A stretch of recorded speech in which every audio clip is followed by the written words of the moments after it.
Bonjour ou bonsoir à vous tous et merci encore de choisir New World Info pour l'émission Le Monde en 7. On revient sur quelques sujets de l'actualité de la semaine et au cours du rendez-vous de ce 27 mai 2023, on parlera du Nigeria, Aliko Dangote, qui a construit la plus grande raffinerie à train unique au monde. Ça a été inauguré le 22 mai dernier.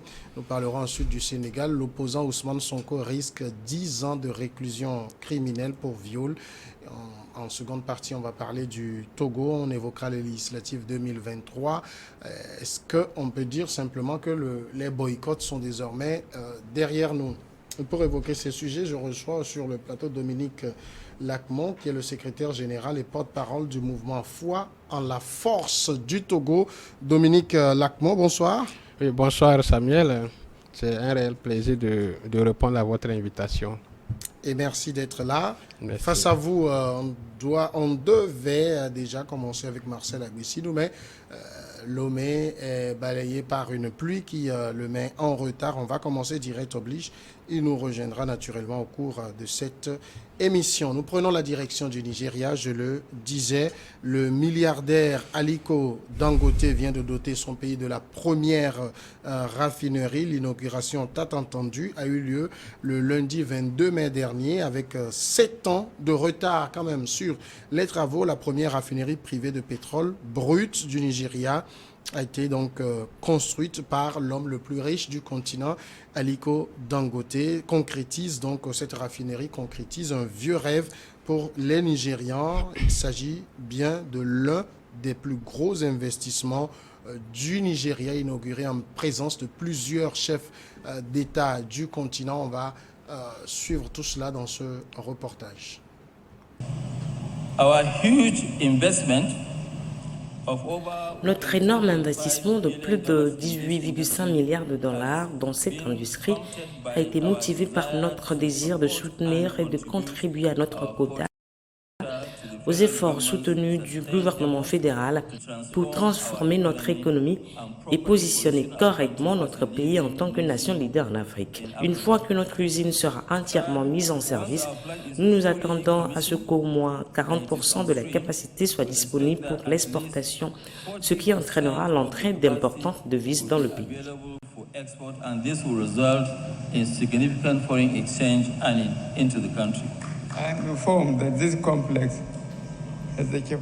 Je suis informé que ce complexe a la capacité de traiter 650 000 barils de brut par jour, ce qui permettra à notre pays d'atteindre l'autosuffisance en produits raffinés et même d'avoir un certain excédent pour l'exportation.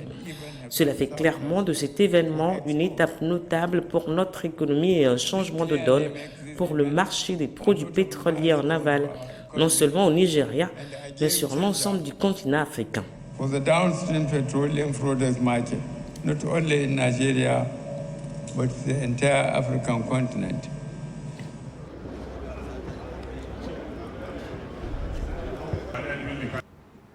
Voilà, on a écouté tour à tour Aliko Dangote, qui est donc le principal actionnaire de cette raffinerie, et puis le président du Nigeria, le président sortant Mamadou Buhari. Il y a satisfaction des deux côtés, de chaque partie, sur cet investissement qui aboutit aujourd'hui. 7 ans de retard, je l'ai rappelé, mais il faut dire que c'est la première raffinerie. Le Nigeria, premier producteur d'or noir au monde, n'avait jusque-là pas de raffinerie fonctionnelle. Il faut saluer cet investissement, Dominique Lacmon. Oui, bien sûr, c'est un projet à saluer. Comme vous l'avez su bien dit, le Nigeria, c'est le premier pays producteur du pétrole en Afrique. Et si ce projet vient à point nommé, c'est pour résoudre quand même, soit peu, c'est ce que nous attendons même d'abord en Afrique. Vous n'êtes pas sans savoir que c'est vrai que l'Afrique vient de très loin en matière de l'industrialisation, des infrastructures de haute gamme, de la transformation de nos produits. Et aujourd'hui, si un tel projet que Aliko Dangote a mis au Nigeria, c'est un projet très salutaire.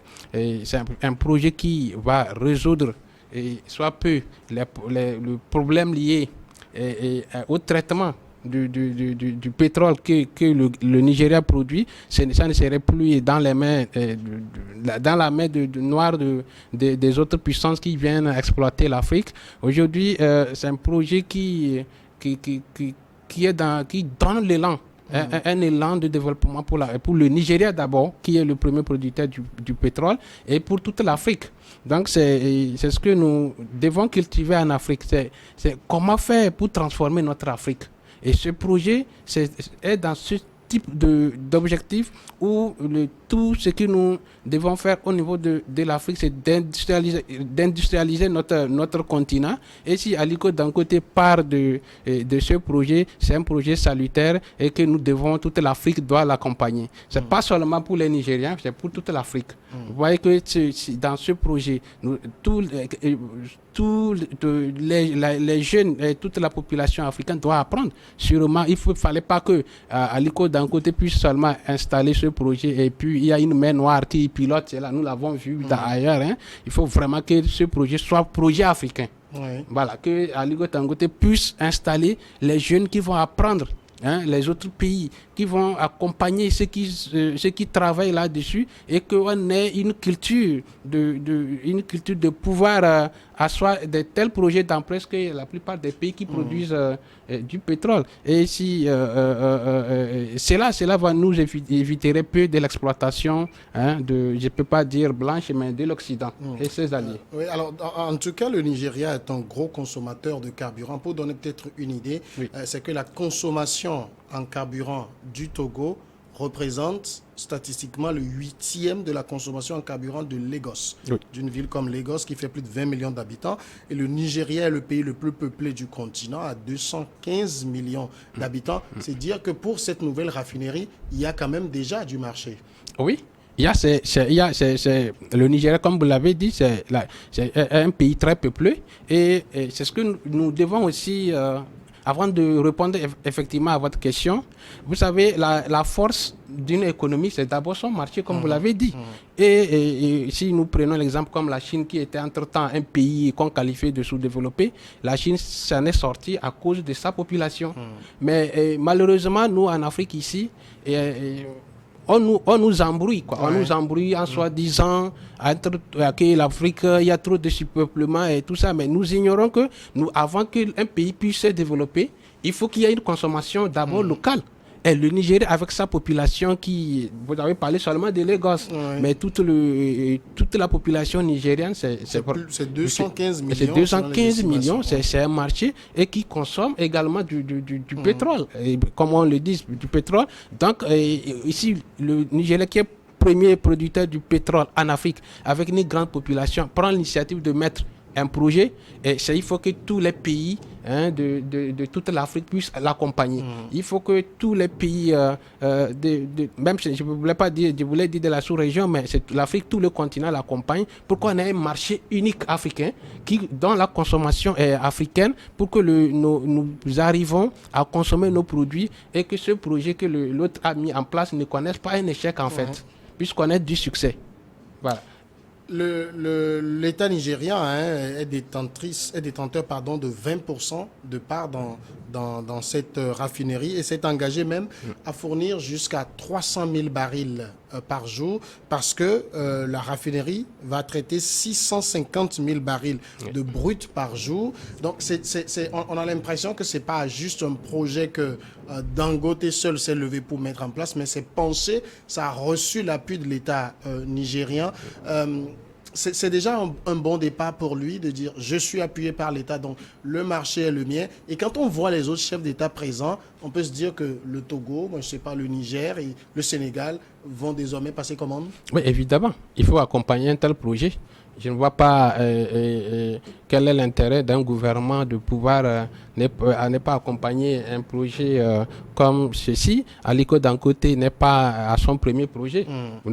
Comme vous l'avez dit dans votre introduction, c'est un homme, un grand entrepreneur qui a beaucoup d'entreprises et ces entreprises, c'est dans l'avantage du peuple nigérien. Donc, je ne vois pas pourquoi le gouvernement nigérien ne va pas les soutenir. S'ils sont à ses côtés, c'est une marque de confiance, une marque de reconnaissance pour ce que le gars fait pour son pays. Et si les autres, pas seulement pour son pays, mais pour tout ce qu'il fait pour toute l'Afrique. Donc, voilà pourquoi les autres chefs d'État doivent aussi aller féliciter un tel projet. Il faut que nous prenions ces initiatives en tant qu'Africains pour soutenir quelqu'un qui est en train de transformer la face et la vision de l'Afrique. Donc, c'est vraiment tous ces chefs d'État qui sont allés là-bas, c'est pour leur témoigner, leur reconnaissance, leur soutien en fait par rapport à ce projet. Donc, c'est vraiment une bonne chose que toute l'Afrique puisse l'accompagner pour que l'objectif fixé par ce projet puisse aboutir et connaître des réels résultats. Vous pensez, parce qu'on a entendu dans les propos, que ce soit de Dangote ou du président nigérian, on a entendu autosuffisance énergétique. Vous pensez qu'avec ça, le Nigeria, parce que ça connaît beaucoup de pénuries en carburant, on va atteindre l'autosuffisance énergétique au Nigeria? Oui, je peux dire oui, parce que ça résout, ça va résoudre quand même ce problème si ça ne va pas, je ne vois pas en quoi ça ne va pas corriger, parce qu'on n'est pas encore dans la production pour pouvoir voir si ça peut corriger les insuffisances énergétiques ou pas, mais d'ores et déjà, puisque le Nigeria même est un pays qui produit du pétrole brut, mais on trouvait ça paradoxal de trouver qu'il n'y a pas de raffinerie au Nigeria, et d'abord de constater qu'il y a de pénurie de carburant dans un pays qui produit du pétrole. Ça veut dire qu'on n'est pas autonome de ce que nous produisons. Et c'est ça les vraies conséquences de notre retard dans le développement de notre continent. Parce que nous produisons beaucoup, nous avons des ressources minières, mais nous ne transformons pas. Et quand on ne transforme pas, mais tu me donnes ton maïs, c'est moi qui vais aller écraser, venir te vendre la farine, mais je te vends plus cher alors que c'est toi qui produis le maïs. Donc c'est un peu pour dire que cette raffinerie va résoudre beaucoup de problèmes liés à l'insuffisance énergétique au Nigeria, pas seulement au Nigeria, mais pour tout le continent, parce que le pétrole nigérien n'est pas bénéficie à tout le monde. Le Togo dépend de l'énergie venue du Nigeria, les autres pays. Donc, avec l'installation de ce projet, nous allons attendre que toutes les insuffisances liées aux énergies, comme le carburant, va résoudre soit peu en Afrique. Alors, il y a maintenant une question fondamentale. Vous l'avez rappelé que c'était paradoxal de voir le premier producteur de pétrole être en souffrance sur le plan énergétique, avoir des pénuries. Aujourd'hui, Dangote est donc à sa raffinerie qui devrait entrer dans sa phase véritablement de production d'ici quelques mois. Mais la question de la compétitivité se pose. C'est le problème qu'on a aussi dans nos pays, c'est que lorsque nos entreprises locales fabriquent, ça revient plus cher que quand c'est fait à l'extérieur. Est-ce que Dangote Invest, avec cette compagnie, vous pensez que son carburant raffiné à la fin va aider le marché nigérien à avoir un coût de carburant à la baisse et peut-être même nos marchés ici? Oui, mais c'est ce que nous constatons, pas seulement dans le domaine des énergies, comme vous l'avez dit. La compétition est toujours d'actualité, mais c'est que si nous devons rester dans un souci de vouloir développer l'Afrique. Nous devons prendre des mesures. Mais pas cher quand même. Ah oui, c'est vrai. C'est plus cher parce qu'on oui, mais ça ne serait pas cher. Mais le début peut-être, mais pour pouvoir soutenir quelqu'un, nous devons comprendre certaines choses que pour que l'Afrique puisse décoller, nous devons quand même nous devons faire des sacrifices en fait. Donc nous devons comprendre que la consommation locale, c'est pour permettre de nous développer. Nous devons accepter, faire avec. Donc nous devons prendre des mesures. C'est pourquoi il faut l'implication de tous les gouvernements pour pouvoir investir, pour pouvoir subventionner le projet pour que le carburant que Dangote va mettre au niveau de l'Afrique soit quand même acceptable. Parce que n'oubliez pas aussi que le consommateur africain souffre aussi parce que les moyens sont limités. On n'a pas, il n'y a pas assez de moyens. L'Africain ne vit pas comme ça, se doit. Mais s'il doit acheter un carburant plus cher que d'aller que sur d'autres marchés, il préfère aller sur d'autres marchés. Donc c'est seulement l'accompagnement des gouvernements. Il faut que les gouvernements de tous les pays africains s'inscrivent toutes ces subventions dans leur programme pour que le carburant qui va sortir de cette raffinerie puisse nous être favorable et accessible à toute l'Afrique. Nous sommes avec le Nigeria et l'un des grands problèmes du Nigeria, c'est la corruption. La gestion de tout cela, parce qu'on l'a dit, le Nigeria a quand même des raffineries, mais qui ne tournent pas à cause des sabotages, à cause des vols, à cause des vandalismes, puisque les gens ont beaucoup de profit quand ils prennent le pétrole brut et qu'ils le vendent, ça leur rapporte beaucoup d'argent. Est-ce que ici, ce vieux phénomène ne va pas s'inviter aussi dans la gestion? Mais il faut aller en guerre contre ça. Et surtout, c'est pourquoi ça vient d'un patron du secteur privé. Ce n'est pas une raffinerie d'État. Donc lui, il n'est pas à sa première initiative de création d'entreprise. Je pense qu'il a déjà des mesures qui prennent à son niveau pour vraiment éloigner ce mal. La corruption, c'est ce qui nous tue en Afrique, comme vous l'avez dit. Ça ramène l'Afrique, ça retarde le développement de l'Afrique. Il faut vraiment aller en guerre contre ce phénomène qui retarde l'Afrique. Donc je pense qu'il mettra tout en œuvre pour que ce projet aille loin avec le soutien de son pays. Ce n'est pas un projet de l'État, c'est un projet privé. Et Aliko Dangote n'est pas à sa première initiative. Il fera tout pour mettre au moins faire au maximum pour protéger le fonctionnement de cette entreprise. Dangote, c'est le fleuron de l'économie du Nigeria. Il a d'ailleurs même d'autres projets, que ce soit dans le secteur de l'agriculture. Il entend construire une centrale électrique et tout ça. On attend aussi que les autres pays présentent leur Dangote, qu'ils soient accompagnés pour réaliser des choses. Oui, c'est ça. En réalité, c'est ce que nous attendons des Africains qui en ont et ils ne veulent pas investir. Est-ce que c'est qu'ils ne veulent pas ou bien les États n'offrent pas les conditions pour qu'ils investissent? Il y a des pays où c'est un péché d'être très riche. Mais en réalité, si les gouvernements doivent comprendre, si un gouvernement qui empêche l'installation ou bien la prise, les initiatives privées dans son pays, c'est que il ne veut pas le développement dans son pays. Et c'est là aussi, ça dépend de celui aussi qui veut investir. Quand tu veux être un investisseur dans le secteur privé, il faut que tu présentes un climat d'apaisement. Il ne faut pas venir en révolte. C'est-à-dire que dans le monde des affaires, il y a les différents paramètres qui doivent être réunis pour pouvoir installer ou bien prendre une initiative. Parce que l'État aussi, et puis il y a des États qui sont un peu astreints à ces initiatives, c'est qu'il y a des choses qui doivent être reprochées. Mais je ne vois pas qu'est-ce qui peut être prise plus que le développement d'un pays, en fait.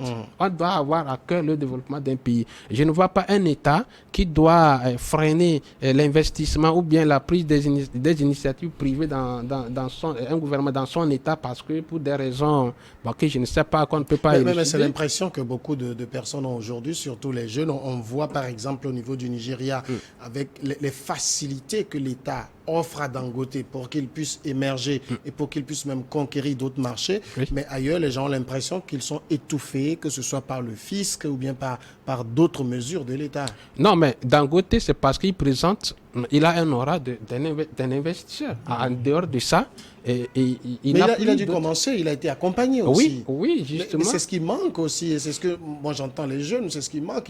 Ils n'ont pas le sentiment d'être accompagnés aujourd'hui. Je ne suis pas en train de défendre un État ou aller contre ce que... Non, moi je parle généralement de l'Afrique. Oui, j'analyse un peu les choses, c'est-à-dire, d'abord d'un côté, un gouvernement qui ne veut pas permettre ces initiatives, c'est que le gouvernement c'est un gouvernement qui ne maîtrise pas le couloir de son développement. Mais je ne vois pas, et je ne sais pourquoi je ne vois pas un gouvernement bien installé qui est là pour la cause de son peuple va interdire ces initiatives. C'est pourquoi j'ai dit le porteur du projet doit présenter certaines assurances au gouvernement. Genre, je ne veux pas me mêler de politique, c'est ça? Voilà, un peu de politique. Si tu dois, parce que tu dois avoir des milliards pour venir instrumentaliser les jeunes contre le pouvoir. Mais les gars qui sont au pouvoir ne vont pas te laisser prendre ces initiatives. Ça, c'est une chose réelle que nous devons connaître. Si tu veux être un entrepreneur, un investisseur, il faut que tu sois apolitique. Il faut que tu sois dans le social. Tu prennes des initiatives qui te font sortir de la politique. Aliko Dangote, je suis sûr qu'il n'est pas, quel que ça soit, il a traversé ces initiatives, il a traversé plusieurs gouvernements. Et à chaque fois qu'un président arrive, il a été soutenu. Et ça lui permet d'avancer. Parce que la politique n'est pas son problème. Maintenant, si vous voulez être un entrepreneur et à la fois un politicien, mais là, vous aurez des problèmes avant d'asseoir. Soit tu fais la politique de celui qui est en place, et il t'accompagne. Mais malheureusement, si on est comme l'Afrique est dans un modèle de démocratie où il y a les alternances, mais si tu t'affiches politiquement avec un président et qui va partir, mais attends-toi que l'autre qui viendra en place va te mettre les bâtons dans les roues. On a connu ça dans notre sous-région, des hommes d'affaires qui étaient bien en place avec d'autres présidents, mais d'autres sont venus, ils les traqués parce que c'est la corruption, ils n'ont pas eu des marchés, de ceci, de cela. Voilà, et la course-poursuite, c'est les effets de la politique. Il faut maintenant qu'on démarque la politique de l'entrepreneuriat. Mais quand on observe aussi au niveau du Nigeria, on a l'impression qu'il y a quand même une volonté de la classe politique, les hommes politiques, les pouvoirs, de faire émerger des hommes d'affaires qui puissent porter le nom du Nigeria. Vous avez des gens comme Dangote, vous avez les Elumelu. En tout cas, vous avez beaucoup de noms au Nigeria. Oui. Il serait difficile de citer des noms dans les autres pays, surtout francophones. Ah oui.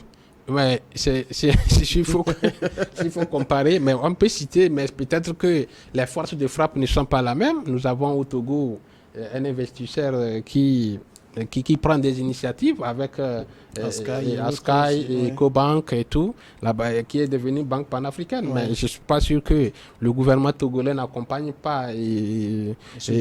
Djondo, mais je l'ai vu, il est très accompagné par le gouvernement. C'est des initiatives à prendre. Mais c'est que si les gens qui veulent prendre ces genres d'initiatives, qu'il faut qu'ils montrent un certain climat de facilité. Il faut que tu crées un environnement qui va permettre en fait, vous avez bien fait de présenter, par exemple, le profil de M. Djondo. Vous savez qu'il a été bien ministre. Oui. C'est quelqu'un qui est très proche du pouvoir, qui est là. C'est ce genre de profil qu'on veut pour réussir dans les affaires? Non, pas évidemment. Non, pas évidemment, parce qu'il est proche du pouvoir, qu'il doit évoluer. Non, comme il est d'un côté et là-bas, à un moment, et dans la façon, avec ses expériences, un gouvernement peut arriver et l'appeler à gérer, à aider, à gérer un ministère où... lui, je ne suis pas sûr qu'il l'accepte. Voilà, peut-être. Ouais, je ne suis pas sûr qu'il va accepter, mais il a à cœur aussi des raisons pour pouvoir accompagner. Parce que gérer aussi un portefeuille ministériel ou bien être dans l'arène politique, c'est aussi participer à la construction de ton pays. Mais cela ne veut pas dire que c'est grâce à ça qu'il est accompagné. Mais non, mais à la sortie de son portefeuille ministériel, il pouvait présenter un autre visage. Non, on l'a appelé, il a été appelé pour gérer un ministère. Après ça, il est rentré dans son monde d'affaires. Aujourd'hui, il est accompagné. Il faut que les gens puissent s'inspirer et les jeunes puissent voir ces gens-là et s'inspirer d'eux et pouvoir prendre certaines initiatives. Il ne faut pas qu'on dise non, que c'est la politique. À cause de la politique, je ne peux pas investir dans un pays. Il y a des gens qui sont immensément riches dans la diaspora, mais venir investir dans leur propre pays, ils disent non, que c'est la tête d'une personne qui ne lui plaît pas là, il ne peut pas venir. Oui, mais en même temps, ce n'est pas ça. Déjà si vous voulez investir, vous devez être entrepreneur et vous partez de ces idées Et comme ça, c'est-à-dire que vous êtes... Qui sont assez subjectifs. Voilà, donc ça évoque faut aussi la question du climat, climat même des affaires, la confiance qu'on a dans la justice de son pays. Quand je viens et que j'ai des problèmes, je sais que la justice peut dire le droit, le climat politique, le climat économique, tous, c'est beaucoup de paramètres qui entrent en jeu finalement. Justement, mais tout est dans chaque pays a ses réalités. Chaque pays a ses réalités. Et quand on veut investir, je ne sais pas, quand on dit on a peur de la justice, en fait, on se reproche de quelque chose si on dit qu'on a peur de la justice. Non. Oui, mais si vous êtes dans un pays, par exemple, où même les questions de foncier n'ont pas encore été résolues, où vous avez peur d'investir dans le foncier parce que demain, un énergumène va se lever pour dire c'est son grand-papa qui avait acheté là-bas. On n'a pas d'assurance là-bas. Comment on va amener les gens à investir? Non, je pense que la plupart des États ont pris à chacun à son niveau, doit prendre des mesures pour quand même sécuriser. Il y a quand même régler ces problèmes-là, même si ce n'est pas tout à fait. D'abord, la question foncière est un problème complexe. Hein? Ça dépasse certains États, parce que dans d'autres États, la terre appartient aux États, mais la plupart, dans nos États africains, la terre appartient aux collectivités. Ouais. Maintenant, cette question, pour pouvoir la régler, mais c'est la justice, pas seulement l'exécutif. Et la justice, c'est la justice qui tranche en fonction des textes qui régissent chaque pays. Donc, ça ne peut pas permettre de donner un argument ou bien à quelqu'un qui prétend investir que non, la question foncière n'est pas réglée. Mais avant maintenant de prendre, de s'accaparer ou bien d'acheter de ces terres, il faut maintenant s'assurer de tout. Il faut toute la procédure qui régisse l'achat d'un terrain. Je ne vois pas que ce problème-là va se poser en tant qu'investisseur. Non, il faut respecter. Il faut respecter la procédure, il faut respecter comment il faut s'acquérir un domaine. Là, il n'y aura pas un souci que tu auras à faire. Il faut vraiment que les gens comprennent que investir dans son pays, comme Dangote, c'est une bonne chose. En tout cas, on souhaite avoir beaucoup de Dangote sur le continent pour multiplier les investissements de ce genre, et c'est à ce prix que le développement du continent se trouve. On part tout de suite pour le Sénégal pour évoquer l'affaire Ousmane Sonko. C'est l'affaire du moment au niveau du Sénégal qui retient également l'attention de l'Afrique. Le procureur de Dakar a requis le mercredi dernier 10 ans de réclusion criminelle pour viol contre l'opposant Ousmane Sonko, absent de son procès, qui, donc, selon lui, est un procès manipulé par le pouvoir pour l'empêcher d'être candidat en 2024. Le jugement a été mis en délibéré et est attendu pour le 1er juin prochain. C'est ce qu'a indiqué dans la nuit de mardi à mercredi le président de la Chambre criminelle dans un climat de haute tension politique. 10 ans de réclusion criminelle, ça veut dire que le procureur s'est laissé convaincre par les arguments de la plaignante? Justement, personne ne peut nier. Moi, je ne suis pas avec ceux-là qui disent que la justice est toujours instrumentalisée. Mais si le procureur suppose que c'est que Ousmane Sonko il n'a pas fait, ce sont des faits réels.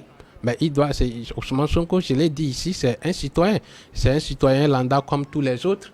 Il sait que il a commis, c'est un crime, hein. Le viol c'est un crime. Il sait qu'il a commis ce crime, c'est normal qu'il écope ces 16 années de prison. Maintenant, on n'a pas encore délibéré. Reste à savoir si les avocats ont plaidé et tout. Est-ce que le président du tribunal va valider la décision du procureur?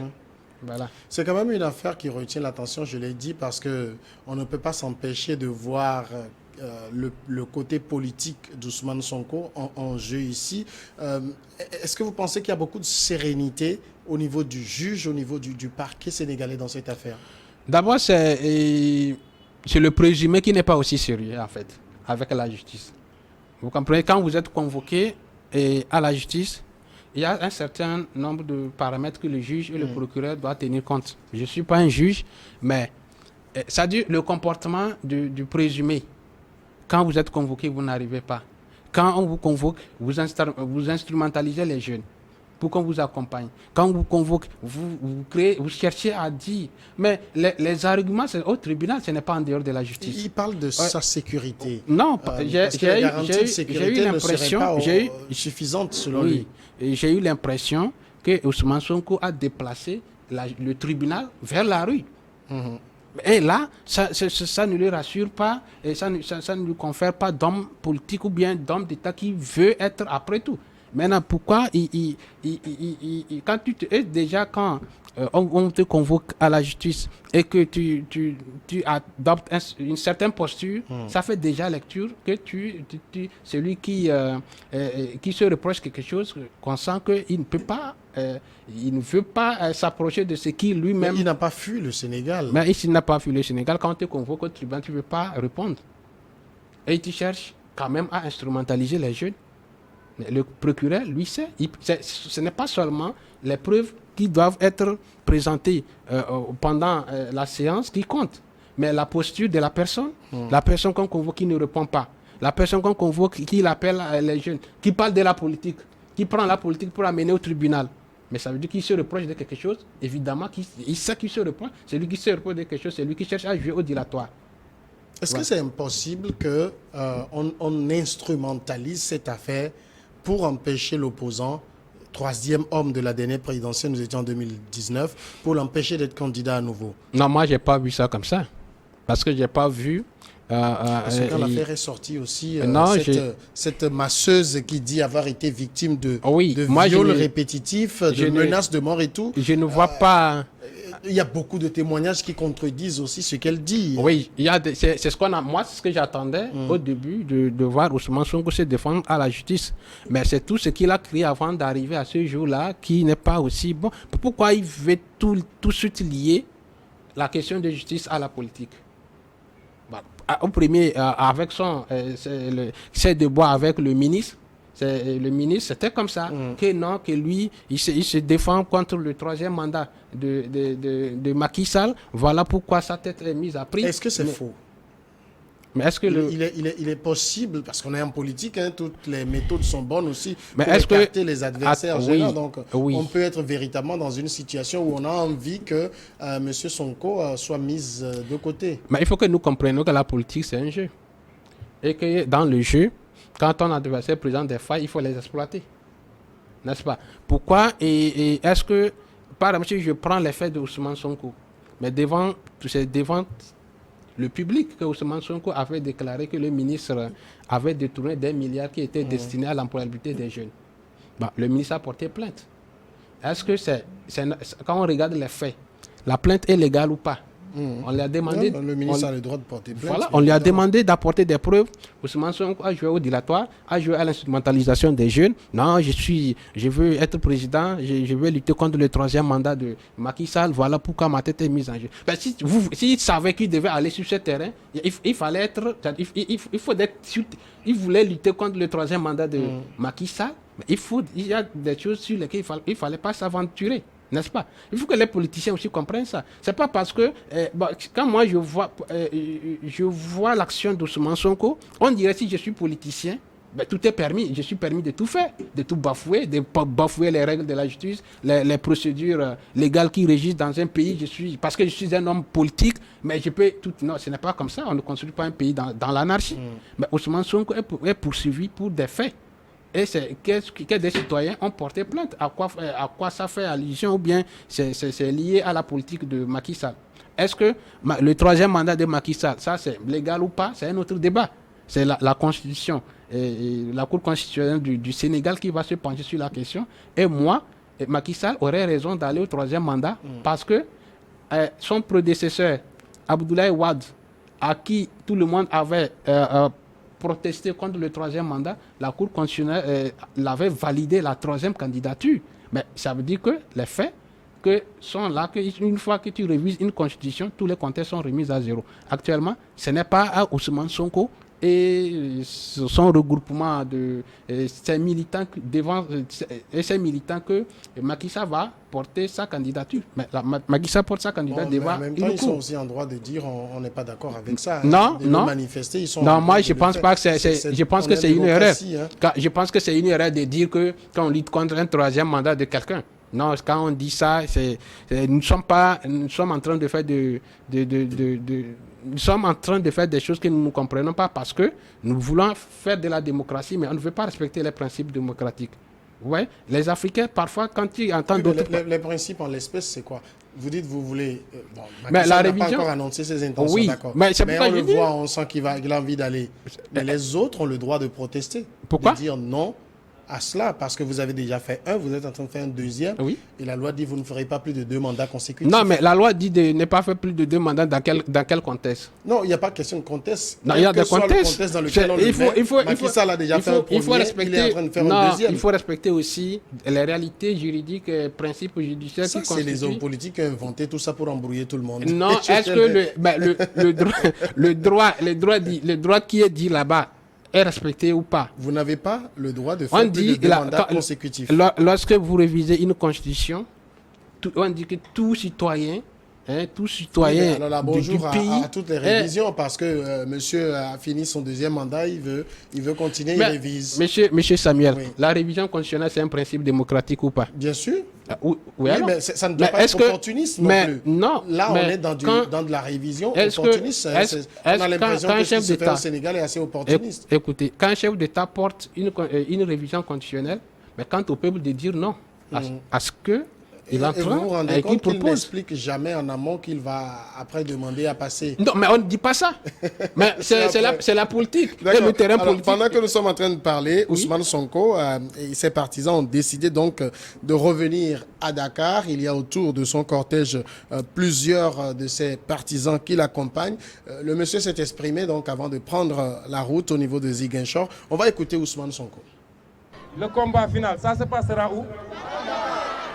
Ça se passera à Dakar. Le combat final se passera où? Il se passera à Dakar. La stratégie qu'on avait mise en place nous a permis de déjouer le plan.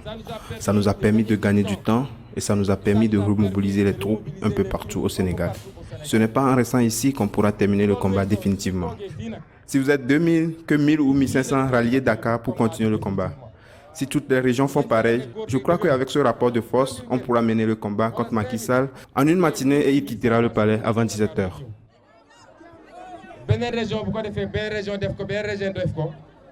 Je crois que le rapport de force, Macky Sall, si nous avons une matinée avant 17h,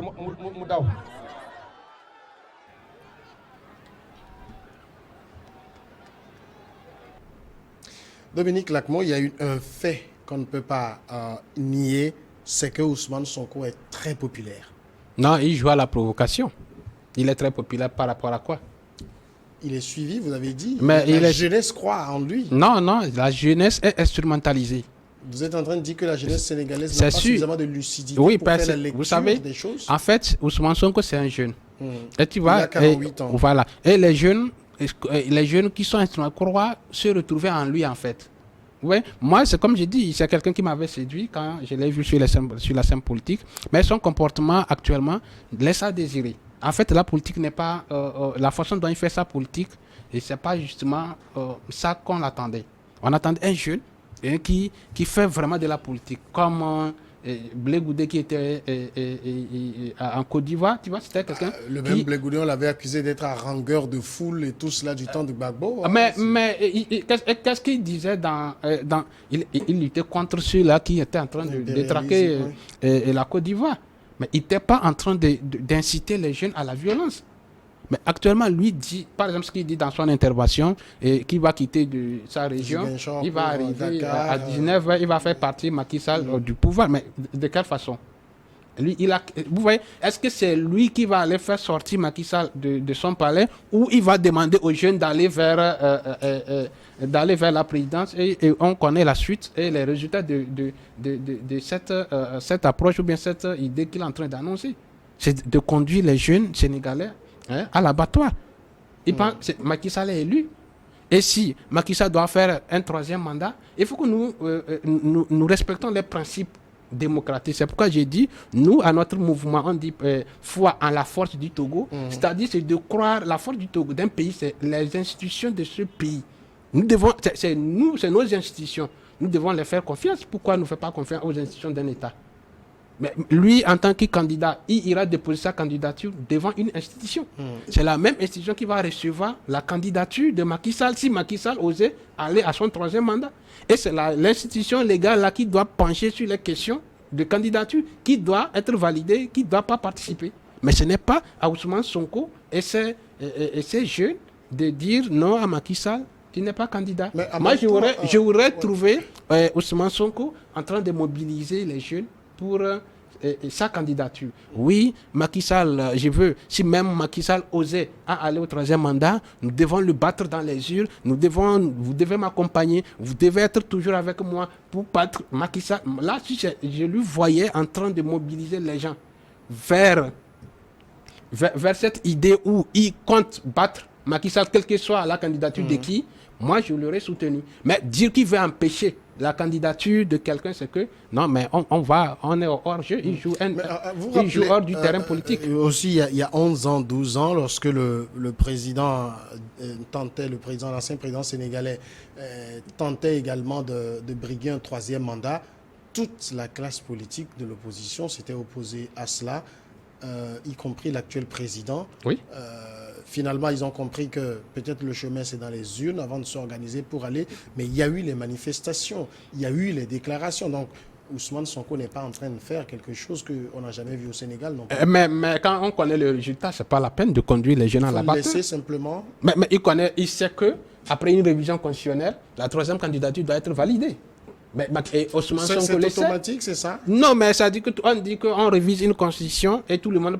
Le principe est que tous les citoyens ont le droit, sans avoir exclu quelqu'un, de postuler leur candidature sur la nouvelle constitution. Et Macky Sall est un citoyen sénégalais. On dit que la loi n'est pas rétroactive. Il va le faire. Il a réduit les mandats présidentiels. Il a voulu aller à 5 ans, à son mandat, à son premier mandat. La Cour constitutionnelle a invalidé ça parce que la loi n'est pas rétroactive. Qui n'a qu'à aller, et il a fait son 7 ans. Maintenant, aujourd'hui, pourquoi aujourd'hui il révise une constitution, on lui dit de ne pas être candidat. Pourquoi quand il a réduit les mandats présidentiels, Ousmane Sonko n'a pas manifesté pour que Macky Sall coupe immédiatement son mandat présidentiel en 5 ans? Parce qu'on respecte un principe juridique qui est les lois juridiques qui régissent dans un pays. Mais ce n'est pas que les hommes politiques ne nous trompent pas, ce n'est pas à eux qui valident les candidatures de quelqu'un ou bien des choses. Il y a une institution qui est chargée de valider, d'organiser les élections. Cette institution qui doit valider les candidatures, Oui, mais Dominique Lacmon, ça peut les servir de trucs, ça peut les servir.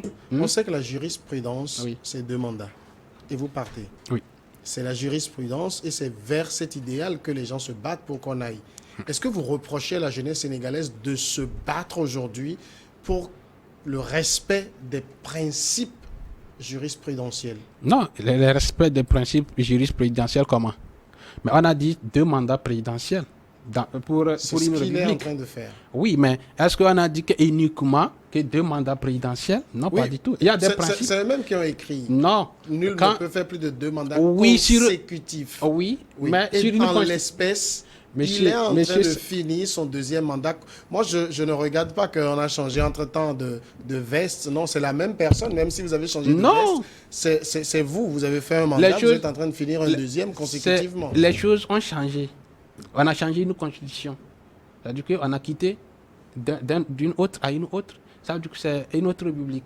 On pourrait se retrouver dans 5 ans, si d'aventure Macky Sall passait dans 5 ans, il dit, bon, on va réviser tel autre parti, et puis le même débat se reposerait. Mais si les Sénégalais acceptent... Bienvenue à la République bananière. Oui, non, c'est pourquoi j'ai dit, si en Afrique d'abord, notre démocratie, là, ça va revoir. Vous comprenez? Ce n'est pas... mais pourquoi on dit ça chaque fois qu'il est question de dire non, nous 2 devons... mandats c'est bon? Pourquoi on doit revoir ça? Non, 2 mandats c'est bon. Pour qui? C'est ça les principes. Quel qui sont principe? écrits dans La les démocratie, là, constitutions aujourd'hui. la Non, moi je démocratie. ne parle pas encore de démocratie, je parle des constitutions. Oui. C'est les constitutions qui endossent ça. Oui, Si dans ces votre pays vous constitutions- dites qu'il n'y a pas de limitation de mandat, il n'y a pas de problème. Oui, C'est votre mais démocratie. ces constitutions. Mais quand vous l'avez freinent- endossé, respectez-la au moins. Je vous dis, monsieur Samuel, je vais faire cette analyse de façon générale et je reviens sur le cas sénégalais. Les constitutions qu'on nous impose en Afrique. Impose. Oui, ce sont des constitutions imposées. Et ça, Tous les intellectuels qui travaillent sur nos non, constitutions pour les j'ai dit, ce sont des constitutions qui sont à l'image des gens qui nous ont détruits, des gens qui nous ont exploités. Et aujourd'hui, ils ont mis des principes que nous devons respecter pour que nous restons sous notre qu'on maintient l'Afrique dans la pauvreté. La démocratie telle que nous la pratiquons en Afrique pose problème. Ça ne répond pas à nos réalités, ça ne répond pas à nos principes. Et donc, on est là que ce n'est pas seulement l'alternance de pouvoir de personnes qui fait développer un pays, n'est-ce pas? Mais c'est aussi un élément, un élément de renouvellement. Non, mais ces constitutions transférées de quelque part, mais si tu fais la rétrospective, ces pays qui sont considérés comme pays développés, ils n'ont pas développé leurs États. Les États là ne se sont pas développés avec la démocratie telle qu'on nous impose actuellement en Afrique. Vous comprenez? La France, les États-Unis et tout ça, ils ne se sont pas développés avec l'alternance de mandat.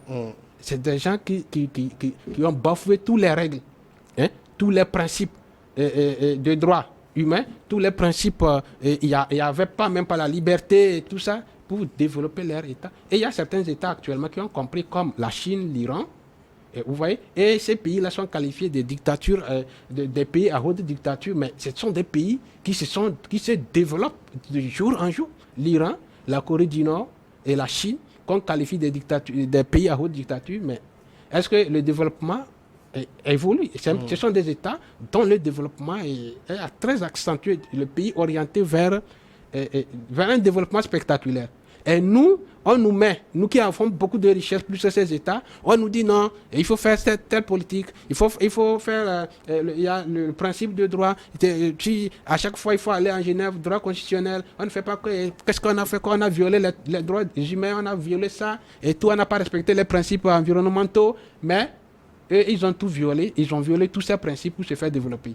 Vous voyez ça? Donc c'est pour dire, si nous devons accepter que la démocratie occidentale soit dans nos États, il faut qu'on respecte au même moment ces principes-là. Parce que réviser une constitution, c'est un principe démocratique. Et quand on a révisé ça, le principe juridique dit que sur une nouvelle constitution, c'est tous les citoyens qui doivent vouloir présenter leur candidature. Si c'est le cas au Sénégal, Macky Sall, c'est à la Cour constitutionnelle de valider sa candidature. On note juste que les constitutions ne sont pas des ballons de ping-pong qu'on va envoyer quand on veut et après on révise pour continuer. On va marquer la pause, si vous permettez, le temps de regarder ensemble le journal 10 minutes et puis on sera de retour.